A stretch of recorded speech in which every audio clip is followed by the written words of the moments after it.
exemple de stratégie d'échec spécifique, mais une myriade d'exemples de femmes et d'hommes couronnés de succès qui pensent comme des joueurs d'échecs victorieux. Les personnes qui ne pensent pas plus d'un coup d'avance se laissent mener par leur ego, leurs émotions et leur peur. Votre meilleur vendeur menace de démissionner si vous ne l'augmentez pas? L'amateur guidé par ses émotions répondra « Personne ne me menace » ou « Nous n'avons pas besoin de lui de toute façon ». À l'inverse, le stratège pragmatique prépare ses prochains coups. La même approche s'applique à l'éducation des enfants. Leur donner tout ce qu'ils demandent, un bonbon, une tablette ou ne pas aller au cours de piano, laisse une impression fantastique. Ils sourient et vous disent combien ils vous aiment. Vous savez également que l'alternative, une crise de colère considérable au cours de laquelle ils vont déverser tout leur venin et leur fiel, vous fera sentir affreusement coupable. Ce scénario vous montre que, comme pour la plupart des décisions en entreprise, la première est clairement le choix le plus facile. L'autre, qui nécessite de penser un coup d'avance, est un choix plus efficace. J'aurais aimé que quelqu'un m'enseigne à penser ainsi quand je suis passé de vendeur à directeur commercial, puis à créateur d'entreprise et enfin à PDG. À chaque étape de mon évolution, ce type de pensée critique aurait pu m'économiser des millions de dollars et des dizaines de crises de panique. Quand je réfléchis à la façon dont je suis passé d'un vendeur de club de remise en forme, impulsif, peu sûr de lui et prétentieux, à un PDG, stratège, qui se connaît bien et a confiance en lui, je m'aperçois que la clé de la réussite consiste à apprendre comment penser au moins 5 coups d'avance. Certains d'entre vous, qui sont de brillants étudiants, se demandent peut-être pourquoi seulement 5 coups d'avance. Il y a 2 raisons à cela.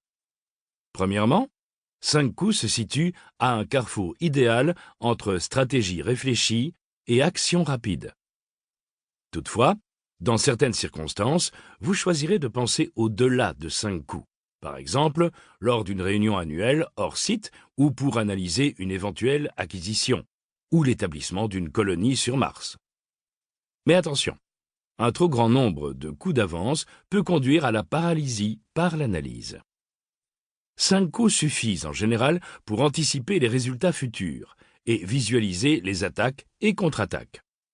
Deuxièmement, au niveau macroéconomique, il suffit de maîtriser 5 coups pour réussir dans les affaires. J'ai d'ailleurs divisé le livre en 5 parties pour que vous sachiez exactement ce qu'il vous faut pour réussir. Il y a bien des choses que je ne sais pas faire. Je mesure 1,98 m et je pèse 108 kg.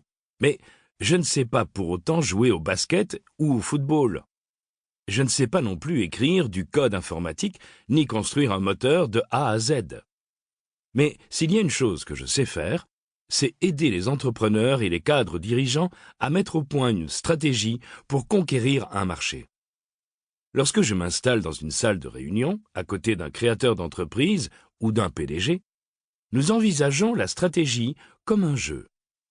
La seule différence entre les affaires et les échecs, ou le Monopoly ou Final Fantasy d'ailleurs, c'est que nous jouons pour des millions ou des milliards de dollars et non pour se vanter. Forts de cet état d'esprit, les dirigeants apprennent comment créer la stratégie qui les lancera sur la voie de la croissance. En tant que conseiller de cadres dirigeants et guide d'étudiants et de futurs entrepreneurs, voici les questions que l'on me pose souvent. Dois-je quitter mon emploi pour fonder une entreprise? Dois-je lever des fonds en cédant des actions ou en émettant des titres de créance? Comment puis-je mettre en place une structure de rémunération pour attirer et retenir des cadres dirigeants ou une équipe de vente remplissant le formulaire de renseignement fiscal 1099? Dois-je me développer à l'international maintenant ou attendre que les conditions du marché évoluent? Dans les affaires, les questions simples sont binaires et appellent des réponses par oui ou par non. Le piège est de croire que toutes les réponses sont binaires. En réalité, la réponse à n'importe quelle question consiste en une succession de coups effectués selon une séquence appropriée. Les experts aggravent souvent une situation en donnant des réponses binaires, comme si tout le monde